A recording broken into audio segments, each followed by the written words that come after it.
Tracy Goulding remembers when she and her husband bought their dream house in Dublin just 4 years ago.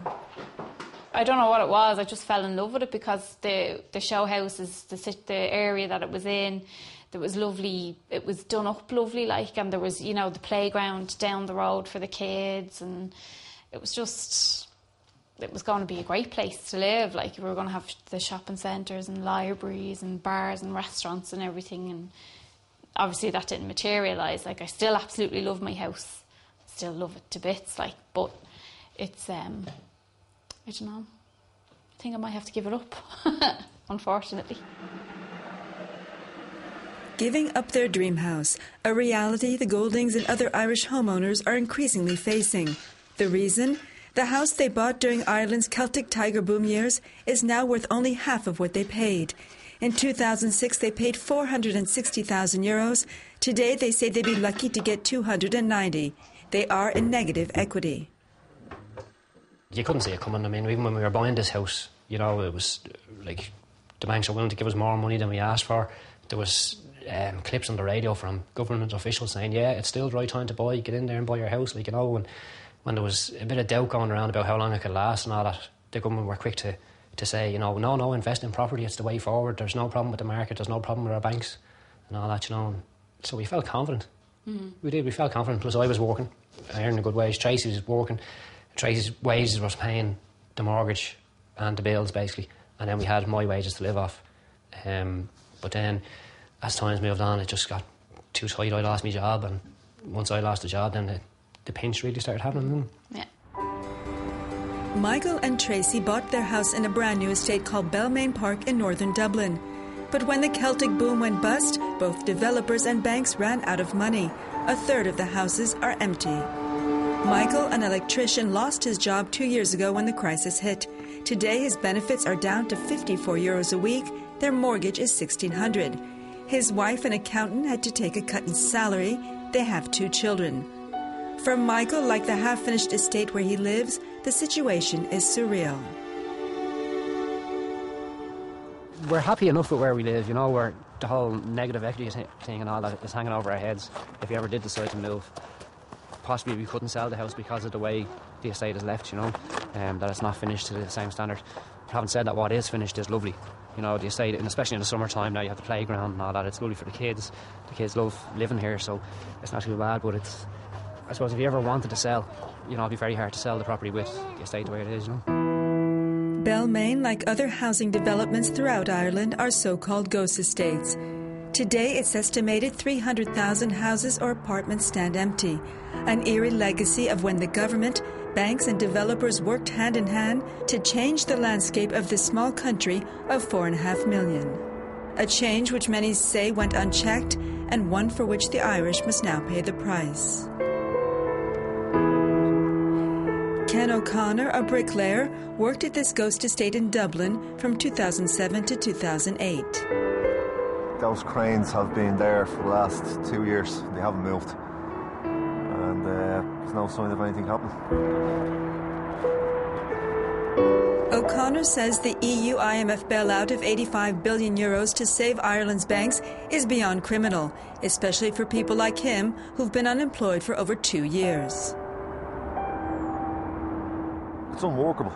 Absolutely unworkable. All they're doing at the moment is borrowing more money to pay off money that's already borrowed. I mean, I'm not an economist, but I can add 2 and 2, which is more than our finance minister seems to be able to do. No, since this crisis started, our finance minister has not got one stat correct. He has not got one figure correct. He told us this would be the cheapest bank bailout in the history of the world. It's now the most expensive, and it has almost brought down the European experience. Fears of bringing down the European experience, or more precisely the euro, is what has led to this bailout.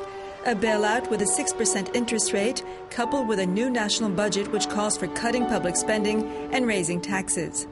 On paper, many are calling it economic suicide, a plan to keep the Celtic Tiger on its knees for years to come.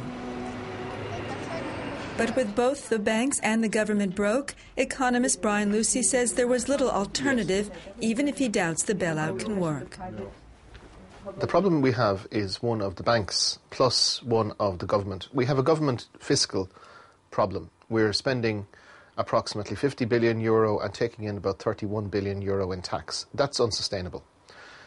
The other problem, of course, is the banks. We have the world's largest, historically, the world's largest banking collapse. And the losses of the banks were socialised by the government in 2008. And together, these two are unsustainable for the state. One on their own would have been fine. The two together, simply not doable. While the government has taken over many toxic bank loans on commercial and housing estates, one developer has vowed to finish what he began. Johnny Owen built a 45-house estate in Mullingar, a 1-hour drive from Dublin. Despite only selling 4 homes since it was completed 2 years ago, Johnny has kept up the estate himself with no help from the banks. Since January, he's sold 16 more units. The reason, he's selling them at half the original asking price of €290,000. Everybody seems now to be working at a loss, and I am very fearful that an awful lot more companies are going to go to the wall over the next 6 to 8 months, probably myself included. Companies closing, 14% unemployment rate. For Johnny, like many Irish people, there's an injustice in that those responsible for the Celtic bust have never been held accountable for sacrificing a whole generation. Why are the bankers who created this situation not in jail today? What is wrong? Why is the regulator not in jail? Those fellas destroyed us. They're after taking our livelihoods away, the livelihoods of all the people who work for us, and they're after burying all the future generations, probably 3 or 4 generations, into a big pile of debt.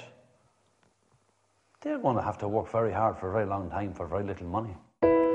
Working hard for little money, never being able to pay their mortgages, bailing out the banks. For many among the so-called sacrifice generation, the last one out should turn off the lights.